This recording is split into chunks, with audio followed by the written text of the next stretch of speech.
گستاخ رسول نپور شرما کے متنازع بیان کو منظر عام پر لانے والے صحافی محمد زبیر کو گرفتار کر لیا گیا ہے۔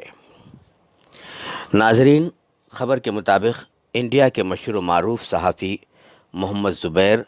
جو فیک نیوز چیک کرنے اور عوام کو اس بارے میں بیدار کرنے کے لیے مشہور ہے، انہیں آج دہلی میں گرفتار کر لیا گیا ہے۔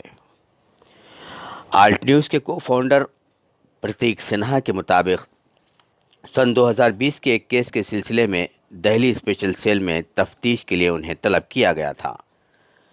جس کی زبیر نے ہائی کورٹ سے قبل از گرفتاری ضمانت حاصل کر لی تھی۔ آج شام 6:45 بجے آلٹ نیوز کے کو فاؤنڈر پرتیک سنہا کو اطلاع دی گئی کہ محمد زبیر کو کسی اور کیس میں گرفتار کیا گیا ہے۔ پرتیک سنہا نے کہا کہ اس کے لیے انہیں کوئی نوٹس نہیں دی گئی اور ان کے بارہا درخواست کے باوجود FIR کی کاپی مہیا نہیں کی گئی ہے کہ کس بنیاد پر انہیں گرفتار کیا گیا ہے۔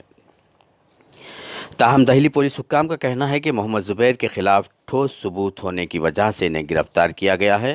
اور ریمانڈ کے لیے انہیں ڈیوٹی مجسٹریٹ کے سامنے پیش کیا جائے گا۔ واضح رہے کہ پیغمبر اسلام صلی اللہ علیہ وسلم کے متعلق نپور شرما کے نازیبہ بیان کو منظر عام پر لانے اور ٹویٹر کے ذریعے اسے عام کرنے کے بعد محمد زبیر سرخیوں میں آنے لگے تھے، اور اس متنازع بیان کو عام کرنے کے بعد شدت کے ساتھ انہیں گرفتار کرنے اور ان پر مذہبی جذبات کو ٹھیس پہنچانے کے الزام کے تحت مقدمہ درج کرنے کا مطالبہ ہو رہا تھا۔